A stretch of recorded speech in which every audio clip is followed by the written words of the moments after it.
Hi, everybody. Okay, so I want to give you two questions that are going to make it really easy to start.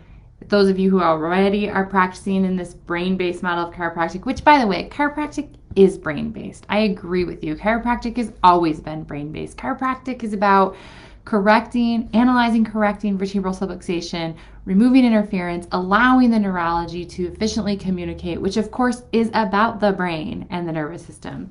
But the problem is we've moved away from, the simplicity in brain-based practice, and sometimes we don't know how in our profession to integrate some of these amazing brain-based concepts like primitive reflexes and gross motor function and eye movements and neurodevelopmental disorders and chronic stress response in all ages to be able to take the brain-based concepts to make the case for chiropractic and not create incongruencies in our practice with chiropractic philosophy and science, but actually use the brain-based concepts that we're seeing out there in all different professions to really allow us to step in and lead the brain-based conversation that's happening in psychology, that's happening in education, it's happening in the medical communities. But we have this amazing opportunity to increase utilization of chiropractic, to improve results, to blend what people are saying out there, to make the case for what we do as chiropractors, to make us really be rightfully so, the foundation of the team for people that are living in a stressed world, physical, chemical, emotional stress. And one of the first concepts, what we do in the Focus Academy is teach simple concepts to find the simplicity on the far side of complexity of working with kids with neurobehavioral challenges, working with adults with chronic stress response, with understanding how to lead with the brain to make the case for what we do. One of those concepts that's really big and foundational that we could spend, and we do in the certification series, a long time finding the depth in, but you have to first start with this concept is in your exam, in your case history, in your exam, in your re-exams, you need to ask and answer two big questions. This is a gateway to starting to incorporate all this cool stuff that we know, polyvagal theory, what's happening in neuro-based education and psychology and all of this into making the case for chiropractic, into your practice without changing your practice, just making the case for what you do by knowing a little more, not necessarily doing more. Two big questions. First question, do we have indicators of altered neurological function, input, processing, output errors? First question. And in our exam, we talk about what to look for on that. This is your subluxation, right? This is where we locate, analyze subluxation. There should be a movement or structural component to that. This is where you might have things in there in your exam. And we teach you exactly what to put in your exam and how to execute it and your re-exam, and to know how to use that to guide your care plans, to guide your change of frequency, to know when to work with other providers in addition to you as the foundation. But in that first part of that first question, are there indicators of altered neurological function? There's a structural component. This is where you might have range of motion, posture, palpation, tonal changes.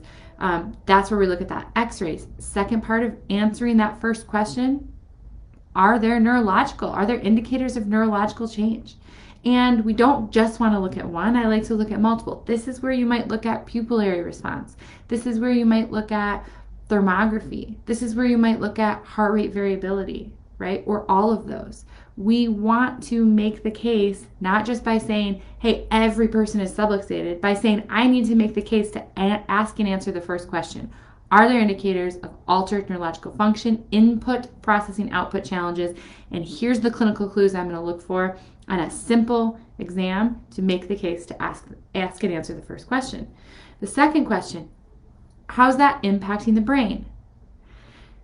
So this is where we have to know a little bit more. We teach you on the first hierarchy, the watch and wonder hierarchy. You need to know a little bit more about the typical trajectory of development and function and processing.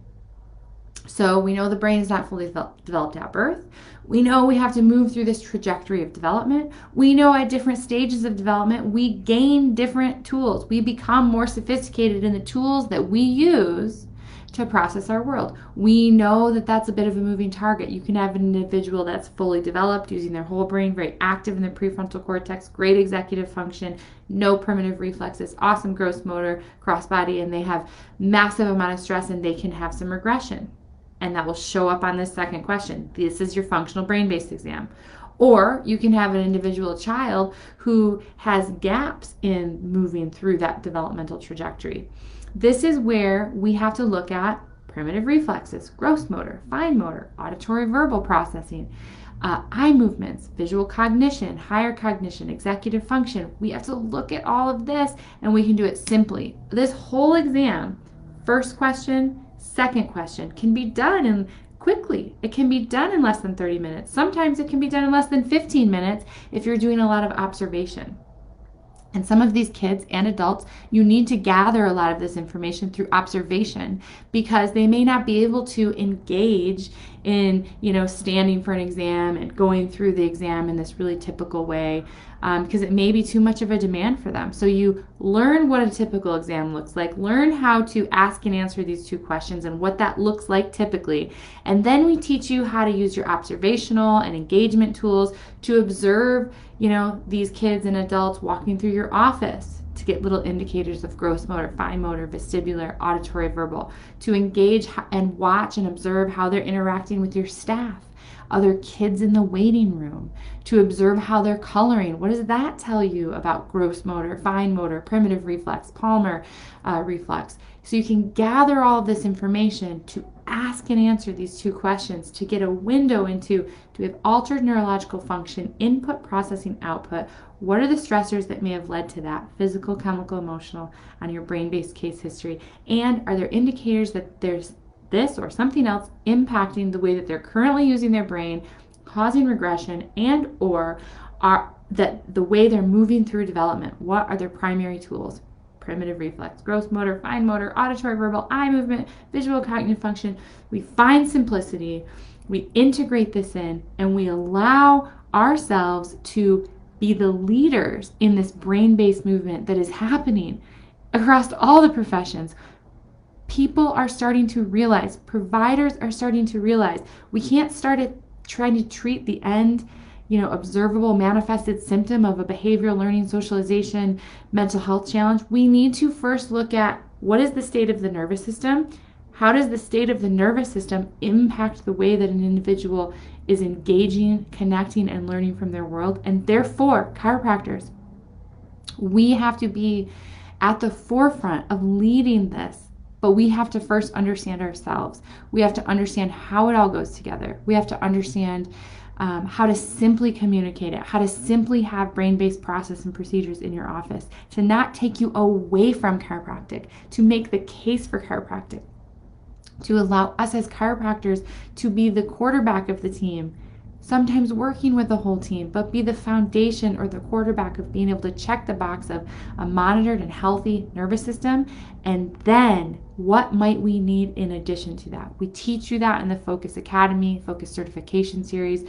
Brain Blossom doctors have, which you can access after the certification series. You have access to more tools in addition to being the foundation or the quarterback. You have access to other tools to add in when necessary, but stay simple, stay chiropractic, lead with the brain. Now more than ever, we need chiropractors putting these pieces together, leading the way. This is our time. We can improve results, we can improve abundance in your practices, and we can improve utilization, but we need to lead the way with the brain-based concepts and brain-based movement. This is what we do. So love that you all are in here. Tell me, tell me underneath here, what is one thing that you struggle to integrate in your exam? Is it primitive reflexes? Is it eye movements? One thing that you want to know more about, is it gross motor? Is it observational skills? On that second piece of the exam, that second question, what is it that you're like, I have no idea how to integrate that into my exam, simply to make the case for chiropractic? So primitive reflexes, auditory verbal, eye movements, visual cognition, these are the things. Tell me which one you need more help in, and I'm here for you. We have a certification series open now. If you want more info on that, be watching. We always sell out. We'll sell out again. Our next live training with that is in August 12th and 13th. Otherwise, those of you who will be there, great. Those of you who want to jump in, great. Those of you who are in here learning, great. See you soon. Be well. Do good work.